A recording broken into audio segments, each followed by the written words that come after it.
மோசமான கோட்டா தானே. கஷ்டப்பட்டு ஒருத்தர் வரும்போது ரிசர்வேஷனே மோசம்னு சொல்லாதீங்க. ரிசர்வேஷன் மோசம் கிடையாது. ரிசர்வேஷன் என்பது இந்த சமூகத்துக்கு வேணும்.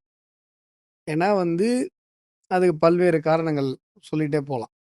ஆனால் என்ன அப்படின்னா, அந்த ரிசர்வேஷனுடைய பெனிஃபிட்டு எல்லா விதத்திலையும் கஷ்டப்படுறவங்களுக்கு அது போய் சேர்ந்தாகும்.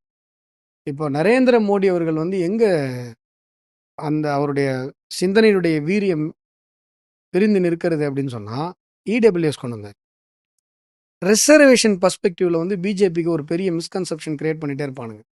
ரிசர்வேஷனுக்கு எதிராக பாரதிய ஜனதா கட்சி என்றைக்குமே பேசியது கிடையாது. ரிசர்வேஷனுக்கு ஆதரவான கட்சி பிஜேபி. பிஜேபி என்ன பண்ணுச்சு? மத்திய மருத்துவ தொகுப்பு ஒதுக்கீடு 2015 வந்த உடனே அதை கோர்ட்டில் அஃபிடேவிட் போட்டு இல்லை நாங்கள் கொடுக்க தயாராக இருக்கோம்னு சொன்னது பிஜேபி, கொடுத்தது பிஜேபி. OBC reservation.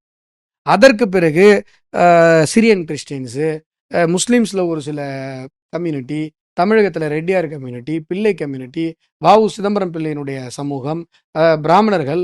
ஏன்னா பிராமணர்களை முதல்ல சொன்னாதான் உங்களுக்கு இப்போ ஒத்துட்டு வந்துடுவீங்க சில பேருக்கு. பிராமணர்கள் மட்டும் கிடையாது இடபிள்யூஎஸ்ல, எல்லா கம்யூனிட்டியும் இருக்குது. முஸ்லீம்ஸ் இருக்காங்க, கிறிஸ்டியன்ஸ் இருக்காங்க. இந்த ஓபிசி ரிசர்வேஷனுடைய பர்வியூவில் வராதவங்க, எஸ்சி/எஸ்டி ரிசர்வேஷன் பர்வியூவில் வராதவங்க, அவங்க வந்து ஒரு எக்கனாமிக்கலி புவர் பேக்ரவுண்டில் இருக்காங்க அப்படின்னு சொன்னால் அவங்களுக்கு அந்த பெனிஃபிட் கிடைக்கணும். சார் இதில் இம்ப்ளிமெண்ட் பண்ணுறதுல திமுக சதி பண்ணியிருக்குன்னு சொல்கிறாங்க, அது உண்மையா சார்? மிகப்பெரிய சதி இன்னைக்கு வரைக்கும் நடந்துட்டு இருக்கு. இங்கே தமிழகத்தில் இடபிள்யூஎஸ் சர்டிஃபிகேட் கொடுக்கறதுல நிறைய சேட்டை பண்ணாங்க.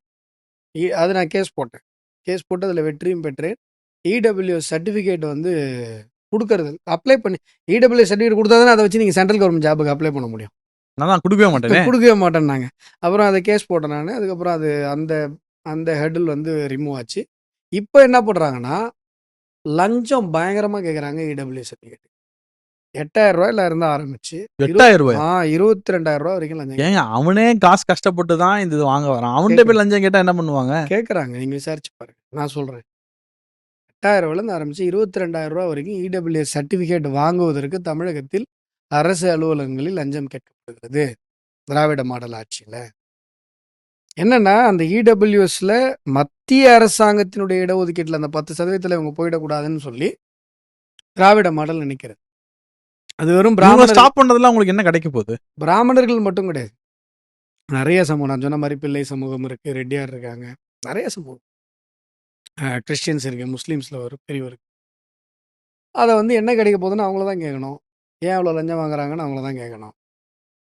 நான் என்ன பண்ணுறது? அவங்க பண்ணுற தப்புக்கு ஏன் பண்ணுறாங்கன்னா நான் என்ன எல்லாம் தான் பண்ணுறாங்க. ஸ்டேஷனில் போகிறவங்களாம் அடித்து கொள்கிறாங்க, ஏன் பண்ணுறாங்கன்னு தெரில. இருவேல்பட்டில் உள்ள பூந்து சிட்டிசன் படத்தில் வர மாதிரி அடித்து அவ்வளோ எங்கள் கிராம மக்களை கொடுமை பண்ணி பெண்களை வந்து ஆண் காவலரை வைத்து ஆடையை பிடித்து தரன்னு ரோட்டில் எடுத்துகிட்டு போனாங்க. அதையும் எல்லாரும் வெக்கமே இல்லாமல் வேடிக்கை தானே பார்த்தாங்க. அதை வந்து ஒரு சில ஊடகங்களில் கொண்டு வரதுக்கு நான் நாள் பூரா போகிறான்னு அந்த வீடியோ ஆதாரங்களை கொண்டு வர. ஆகையால் வந்து இவங்க பண்ணுற அராஜகங்கள்லாம் ஏன் பண்ணுறாங்கன்னு அவங்கள தான் போய் கேட்கணும். ஆனால் இதுதான் உண்மை. நீங்கள் என்ன விசாரிச்சு பாருங்கள், அவ்வளோ லஞ்சம் கேட்கப்படுது. இப்போ என்னென்னா இடபிள்யூஎஸ் வந்து நீங்கள் தமிழகத்தில் கொண்டு வரணுமா அப்படிங்கிற ஒரு கேள்வியே இல்லை. மத்திய அரசு தருகிற அந்த 10% இடஒதுக்கீட்டில் அதை அவைல் பண்ணுறதுக்கு இவ்வளவு தடைகளை நீங்கள் உண்டாக்கிக்கிட்டே இருக்கிறாங்க. இப்போ வந்து ஒரு எலெக்ஷன் டைமாக இருக்கவே அதை வந்து சம்மந்தப்பட்ட சமூகங்கள் உட்கார்ந்து பேசி யோசிக்க வேண்டும். கோரிக்கைகளை கட்சிகளுக்கு கொடுக்கணும். இடபிள்யூஎஸ் தமிழகத்தில் யார் இம்ப்ளிமெண்ட் பண்ணுறேன்னு சொல்கிறீங்களோ அவங்களுக்கு எங்களுடைய ஆதரவுகளை தரேன் அப்படின்னு சொல்லி சமூகங்கள் வந்து கொஞ்சம் ப்ரோஆக்டிவாக யோசிக்கணும். சரி.